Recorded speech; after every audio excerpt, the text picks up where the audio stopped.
السلام علی الحسین وعلی علی ابن الحسین وعلی اولاد الحسین وعلی اصحاب الحسین۔ عزاداران امام حسین علیہ السلام محرم الحرام کے دروس جاری ہیں، محرم الحرام کا مہینہ جاری ہے۔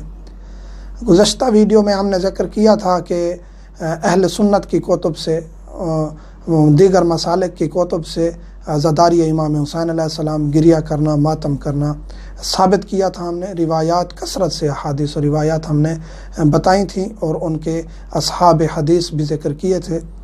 آج ہم ذکر کریں گے کہ ائمہ علیہم السلام نے کیا اجر ذکر کیا ہے اور کیا امام حسین علیہ السلام کی ذات پر ماتم کرنا اور خون بہانا جائز ہے یا نہیں ہے۔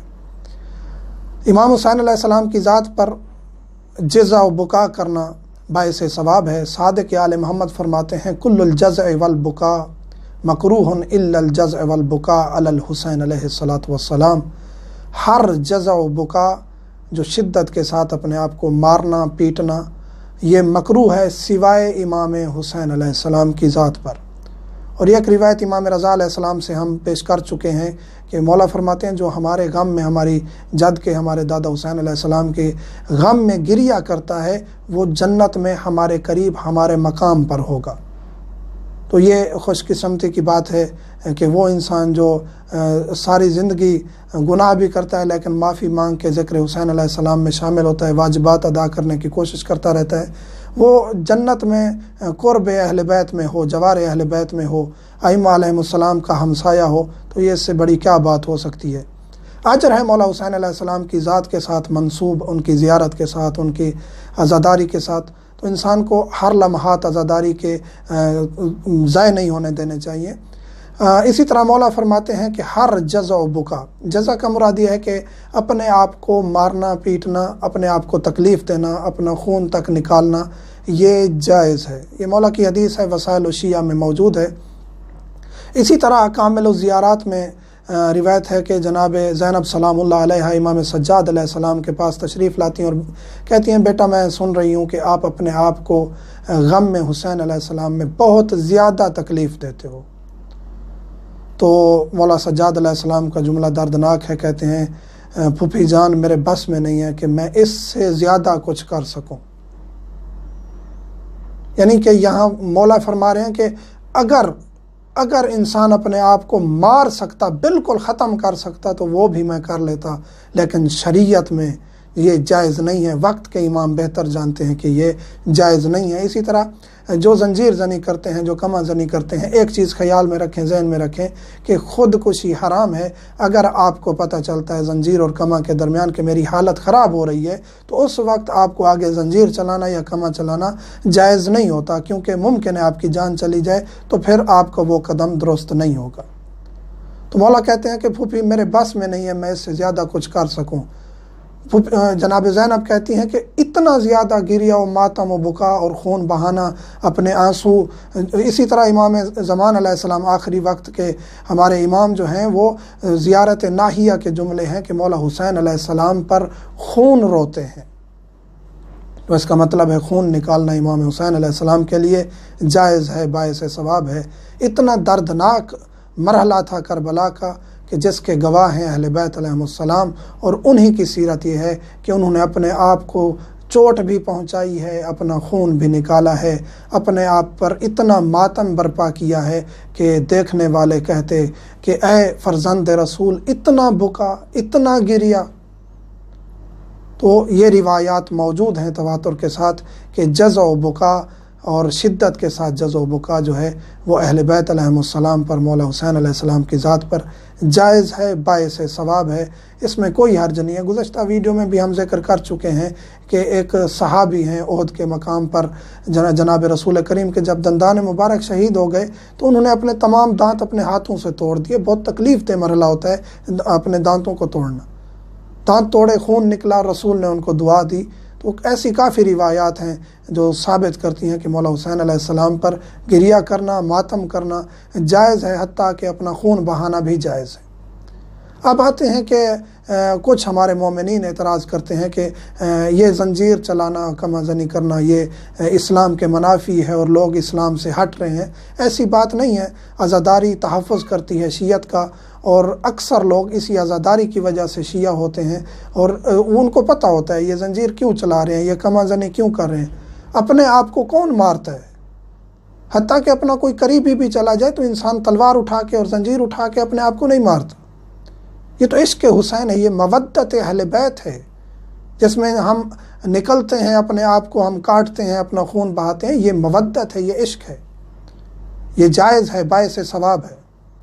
تو ان کو میں مومنین کو درخواست کروں گا کہ روایات اہل بیت علیہم السلام کے بعد ان کا نتیجہ نکال کے دینے والے ہیں نائب امام، مراجع عظام، مجتہدین۔ اب ہم آتے ہیں کہ ان کی جن کی ہم تقلید کرتے ہیں ان کے فتوے پر عمل کریں۔ اکثر مراجع عظام، اکثر و بیشتر مراجع عظام جائز قرار دیتے ہیں اپنا خون بہانا، زنجیر چلانا، قما زنی کرنا، اکثر مراجع عظام۔ اب آتے ہیں ہم آیت اللہ sistani دامہ ظلہ کی طرف، وہ فرماتے ہیں، وہ خاموش ہیں اس مسئلے میں، ایک مصلحت کے تحت مرجع جب خاموش ہو جاتا ہے، حتیٰ کہ ائمہ علیہم السلام مختلف ادوار میں خاموش رہے ہیں بعض مقامات پر، اور مومنین کو کہہ دیا ہے کہ آپ جس طرح بھی حتیٰ کہ دوسرے مسالک کے مطابق بھی اعمال انجام دیتے ہیں تو آپ کے لیے مجزی ہے، ٹھیک ہے، ہم اس کے ضامن ہیں۔ تو ایک مصلحت کے تحت سید علی سستانی خاموش ہیں اس مسئلے میں، تو جب ایک مرجع خاموش ہو جاتے ہیں تو ان کا مقلد دوسرے مرجع عالم کی طرف اس مسئلے میں رجوع کرتا ہے۔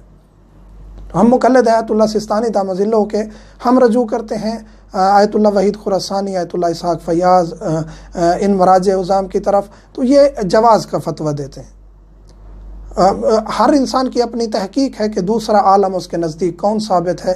آیت اللہ سستانی کے بعد میری تحقیق کے مطابق میں جو اپنا ایک وظیفہ شرعی سمجھتا ہوں، آیت اللہ اسحاق فیاض، آیت اللہ وحید خراسانی، میں ان کو عالم مانتا ہوں ان کے بعد، اور وہ جائز قرار دیتے ہیں، تو اس وجہ سے ہم زنجیر چلاتے ہیں۔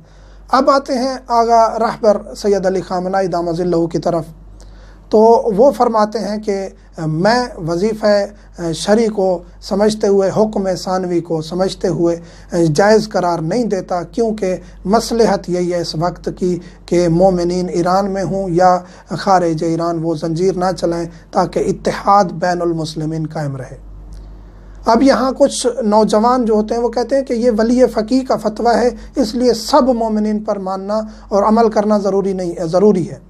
ایسا نہیں ہے میرے عزیز مومنین جوانان، یہ فتویٰ ان کے مقلدین تک خاص ہے۔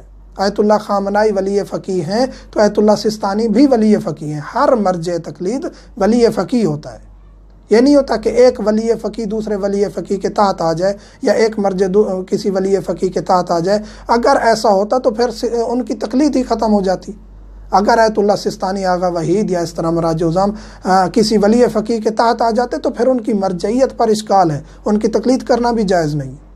تو ہمارے ولی فقیہ سید علی سستانی دامہ ظلہ ہیں، جو مقلد ہیں آغا رہبر دامہ ظلہ کے، وہ ان کے فتویٰ پر عمل کریں، اور جو مومنین جذبات میں آ کے گالیاں دیتے ہیں اور نعوذ باللہ من ذالک توہین کر جاتے ہیں علماء کی، مراجع عظام کی، ان سے درخواست کروں گا، یہ ایک مصلحت ہے، ایک وقت کی مصلحت ہے۔ اگر کوئی مرجع اس وقت کے مطابق فتویٰ دیتا ہے، اگر آپ ان کے مقلد نہیں ہیں، حتماً جب آپ اعتراض کر رہے ہیں تو آپ ان کے مقلد نہیں ہیں، تو پھر آپ ان پر اعتراض نہ کریں، ان کو ان کے مقلدین تک چھوڑ دیں۔ ان کی شخصیت ایک با برکت، با علم، با عمل شخصیت ہے۔ تو ہر عالم دین، ہر مرجع کی اپنی شخصیت ہے، ان کو ان کے مقلدین تک چھوڑ دینا چاہیے۔ اپنے آپ کو گناہ میں مرتکب نہیں کرنا چاہیے۔ ایک عالم کی، ایک سید کی توہین کرنا جائز نہیں ہے۔ مراجع عظام ہیں جو اس وقت کفر کی آنکھوں میں آنکھیں ڈال کے، ان کے گریبان میں ہاتھ ڈال کے ٹھہرے ہوئے ہیں۔ آج ایران کی، عراق کی زیارات اور شیعت کا تحفظ ہے۔